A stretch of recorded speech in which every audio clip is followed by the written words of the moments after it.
What's up, y'all? So we're doing something different today. If you were to leave this video right now, please don't, and go to the Steam page for Monster Hunter Wilds, you would see that the most recent reviews situation is extremely not great.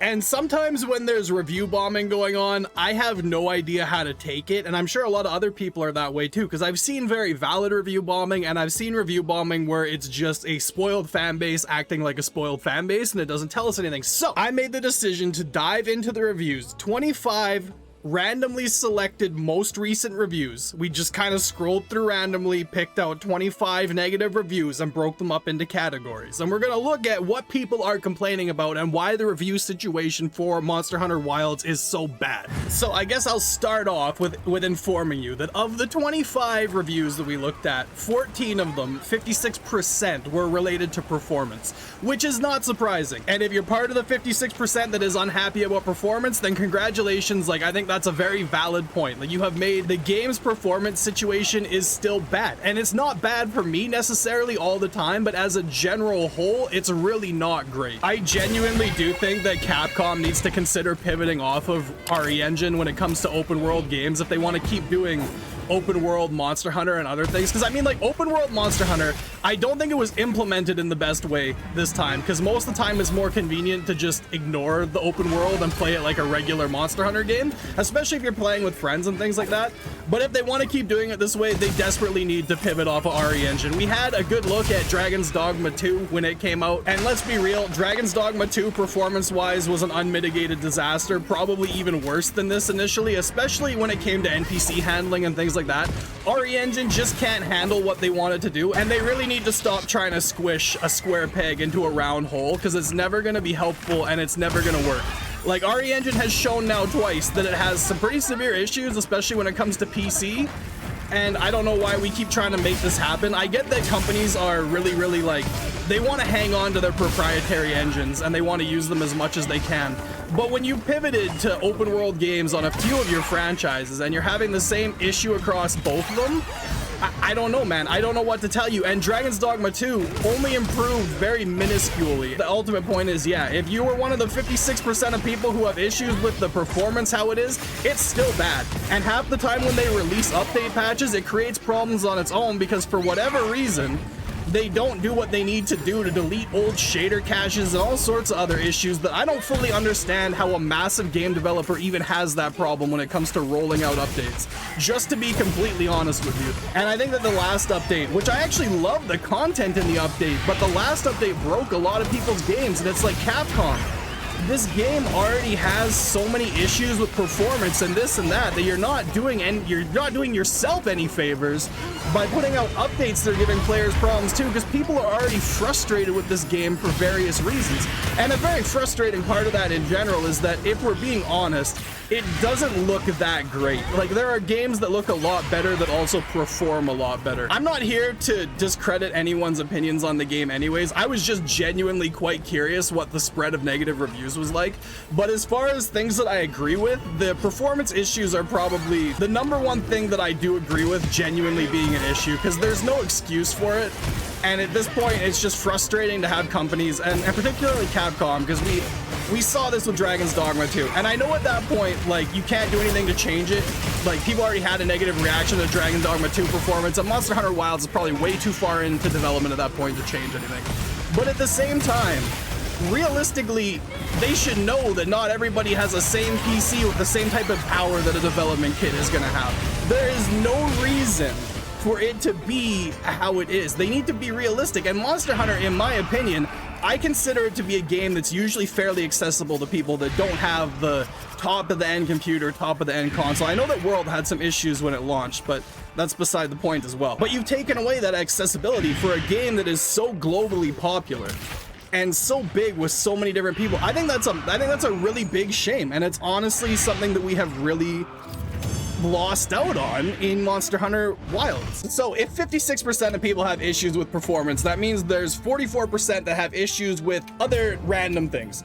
which there is, and I've broken this down into 4 categories. The first one is nonsense review. One of the reviews I picked out just said run for your life while you have the chance, and it's like, okay, thanks for the review, bro. Like, I'm sure that tells a lot of people what they should or shouldn't expect, and that's why I consider that to be the nonsense review category. It's something that doesn't really help anybody, and I have no idea what the dude's opinion on the game actually is, but it is a review that I read, so we have to include it for this information to be valid. The other review that I have that's in a category on its own was somebody who, this one took me by surprise. There was somebody in the reviews who said that Wild Hearts didn't have this type of issue and Wild Hearts was way better. Bro, Wild Hearts may not have had to rely on frame gen like how Monster Hunter does, but that game was the stutteriest game that I have ever played in my life. And I desperately wanted to like that game. I was a day one in Wild Hearts. I really wanted to like it. I genuinely did. But to sit there and say that Wild Hearts did not have the issue that Monster Hunter Wilds has is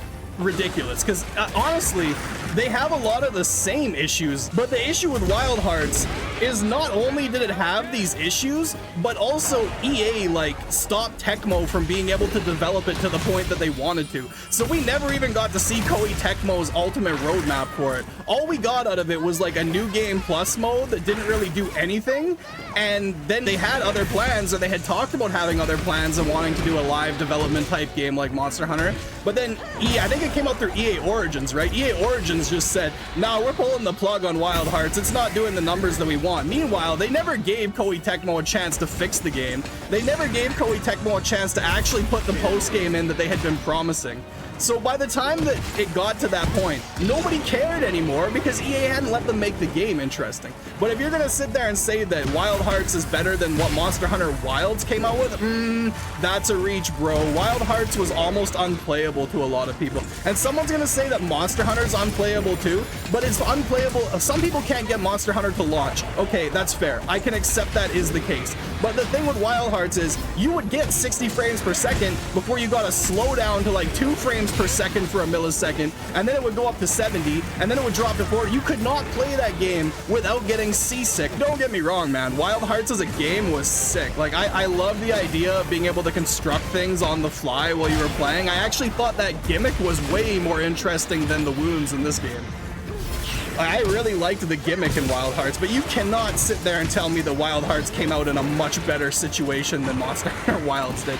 And if you're gonna say that, you need to accept that Wild Hearts had way less monsters too, and that's considering that a lot of people think that Monster Hunter is light on content. And that takes us to our next one. 4 reviews said that the game was light on content. Okay, honestly, that's kind of fair. It is a little bit light on content, but of these 4 reviews, 2 of them mentioned that Iceborne has more content. And let me tell you, I don't understand how you can make that comparison when Iceborne is the Master Rank DLC to a game that has already had all of its title updates in both High and Master Rank. That is about as non-valid of a comparison as you can get when it comes to Monster Hunter. And like I said, anyone's opinions are fine. It's just not a valid comparison. But yeah, sure, it's light on monsters compared to other Monster Hunter games. We've also had 1 title update and we're at the very start of the game. If you can say, I wish it had launched with more monsters, that's fine. That's a fair opinion. I do too. I also wish there was more things here. But you can't say that it's weak compared to Iceborne, dude. Wait until the DLC comes out and then compare it to Iceborne, because that's just not an apt comparison at all. It's not even close. And finally, the last category with 5 reviews in it is that the game is too easy. My dude, I think that Monster Hunter players like myself and so many other creators have a very warped sense of the difficulty of this game. I really do. Watch a regular person who hasn't played Monster Hunter for like 1,000 hours minimum per game play Monster Hunter, and you'll go, oh, maybe it is more challenging than I thought. We're fighting a 6-star Gormagala right now, and we have already had a fate. If you saw my video fighting the 8 stars with online hunters, we couldn't even get through a single hunt because people were dying like flies. And that's not to say that these people are bad at the game. They're probably average at the game. You can't blame Monster Hunter because you have 18 million hours in a series at this point. There is going to be no difficulty level for you in the base game of any Monster Hunter that does what you want it to do. Go play Elden Ring, dude.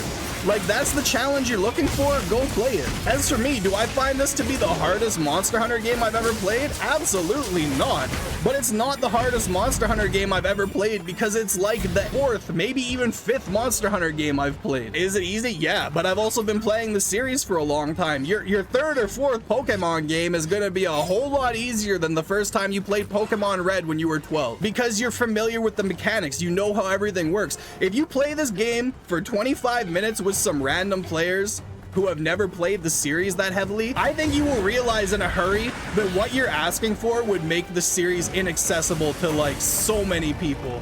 And it's not because the game is easy, it's because you're just really good and really over familiar with Monster Hunter at this point. So yeah, I don't know. Maybe they get, and I'm not saying that that's an unfair opinion to have, but I am saying it's an unfair opinion to judge the game on. That you think it's easy because you've been playing Monster Hunter since Monster Hunter 2, and you want something really challenging right off the gate that's like master rank difficulty all the time. That's not fair. Like, that's not fair to people who want to get into the game, and that's not fair to expect them to put out a game that's like that, because nobody is going to release a game that's like that. But if we want to go back to the not enough content, which was 4 reviews, so a pretty significant amount in and of itself, yes, I agree. There is enough content in the game. I don't necessarily think there's not enough monsters so far, because those are going to come, but like, okay, let's look at the event quests again really quick. I haven't even been playing that much Monster Hunter, and I have already done every single one of these event quests, because they just don't refresh them enough. They just, and like, look, it's a Quematrice. You know what's coming out next week? Another event quest with a Quematrice. Great. I'm so freaking tired of fighting the same monsters in event quests. If they did the event quest better,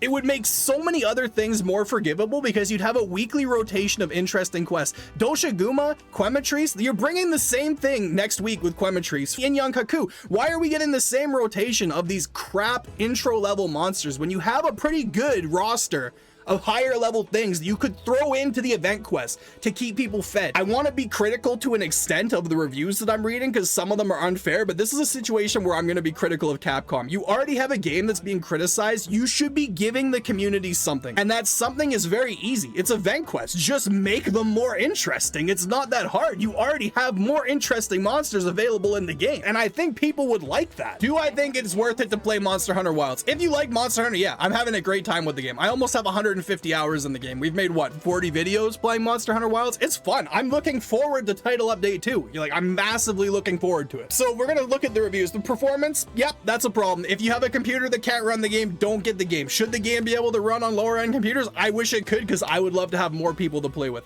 Not enough content? There are more title updates coming, and it's not like the DLC has come out yet, but they're not doing a lot with event quests, and they're kind of boring, so I kind of feel y'all there. Too easy? Man, you need to reevaluate where you are with Monster Hunter if you're finding this too easy. I don't agree that you should run before it's too late. I don't agree that Wild Hearts is better. That was really funny. I hope you enjoyed this bit of a different approach to videos. I'm sure it's going to be like a quick rocket it through type of thing because I was just ranting the whole time, but I hope you enjoyed it. Hope you enjoyed the 25 randomly selected review sample size that I based this off of as well. I will see you guys in a couple of days for another video. I'm feeling a little bit sick and under the weather, so I don't know when it's going to be at the start. I don't know who this lady is. She's looking at my behind. I'll see you when I see you. Till next time, peace. And also, don't post any reviews that don't make sense. Try and explain to people, bro.